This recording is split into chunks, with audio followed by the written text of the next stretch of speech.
Bahaya terbesar dalam fikih adalah apa?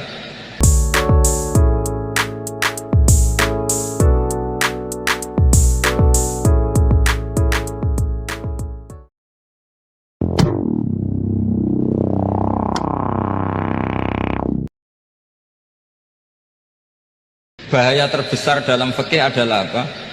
Mengkaji fikih tidak dari ahlinya. Ya, seorang lagi ya, mengkaji fikih tidak dari apa? Ahlinya.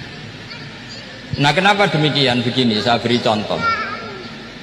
Ilmu fikih itu tentu pertama dari Rasulullah SAW, kemudian bersanad sampai kita, atau kita sampai Rasulullah. Itu ngalami sekian ijtihad yang tidak mudah. Saya beri sekian contoh. Dulu Imam Syafi'i itu sukanya sama guru yang miskin, ya, karena rata-rata santri juga miskin, jadi mesti ngidolakan guru yang miskin, karena sesama miskinnya harus berkoalisi. Tapi akhirnya gurunya Imam Syafi'i itu miskin sekali, namanya Muslim bin Khalid Az-Zanji itu miskin, Sufyan As-Sauri miskin, Sufyan bin Uyainah miskin. Setelah ngaji di Medina itu Imam Malik itu kaya, pas itu Imam Malik sudah kaya.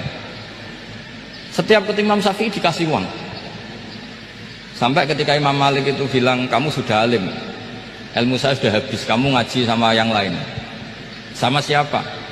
Kata Imam Malik, orang yang sealim saya sudah meninggal, namanya Abu Hanifah, tapi dia punya murid namanya Muhammad bin Hasan Asy-Syaibani, kamu ke sana.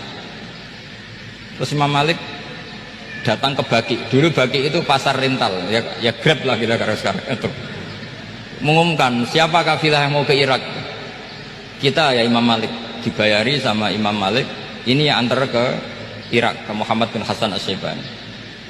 Imam Malik mulai ngeper, guru saya yang miskin tidak pernah nyangoni, guru-guru saya yang kaya sering nyangoni.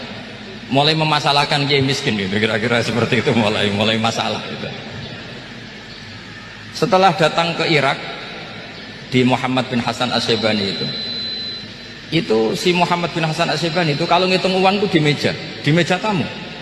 Jadi punya emas lantaan, punya uang, kira-kira kalau Indonesia punya rupiah, punya dolar, dihitung itu di ruang tamu. Kata Imam Syafi'i, saya dengan Imam Malik saja nggak serik, ini lebih kedonyan lagi kiai. Ngitung uang itu di ruang tamu.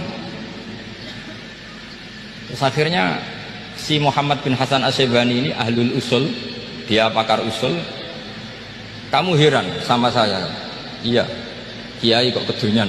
Dia ngomong gitu. Tapi kata Muhammad bin Hasan Asy-Syaibani, kalau kiai tidak boleh kaya, kita kayak wong fasik, ben gue demenan, gue mabuk. Oh jangan, nanti dipakai maksiat. Tengjenengan mawon kersane digetokan, berarti kiai oleh sugih, mun pun angsal-angsal. Semenjak itu jadi satu fikih bagi Imam Syafi'i. Ternyata kalau mengharamkan kiai sugih berarti membolehkan yang fasik sugih. Kalau yang fasik sugih bisa dipakai i'anah alal maksiat. Semenjak itu mindset pikiran Imam Syafi'i rubah. Saking rubahnya sampai beliau berpendapat orang bisa beli Alphard, kok beli carry itu haram. Bisa jadi bupati kayak Pak Roba, kok jadi RT haram. Pokoknya gitu. Bisa keren Kak Gus Bah, kok jadi orang pendengar haram. Pokoknya haram terus. Karena dalil beliau al-Islam ya'lu wala yula'ala. Coba sampean ridho misalnya jadi orang Gresik dipimpin orang yang nggak sholat, ridho ndak? Ndak. Atau sholat tapi nggak bisa ngaji, ridho ndak? Ketika yang bisa ngaji berpotensi jadi bubah, terus keterusan.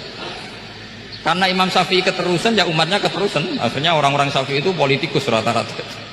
Ya, makanya sama jangan kaget sama Barubah. Kakak saya wakil bupati itu. Putranya Mbah Mun ada yang wakil apa? Gubernur. Dulu Gus Wahid ya menteri agama. Itu asal usul dari perubahan fikih, mindset, cara berpikir Imam Syafi'i. Jadi dulu itu fikih ditemukan itu jelimet, ada perdebatan.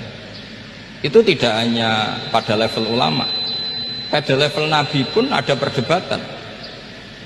Jadi jangan kira Nabi itu tidak debat, ya debat. Nabi itu asal seangkatan itu mesti debat, termasuk debat dengan malaikat. Jadi kalau perlu ya debat sama apa? Karena malaikat itu kan lugu itu gak iso mikir. Karena kalau malaikat iso mikir bisa jadi rektor. Nanti kasihan Pak Salam ini. Malaikat gak boleh jadi rektor.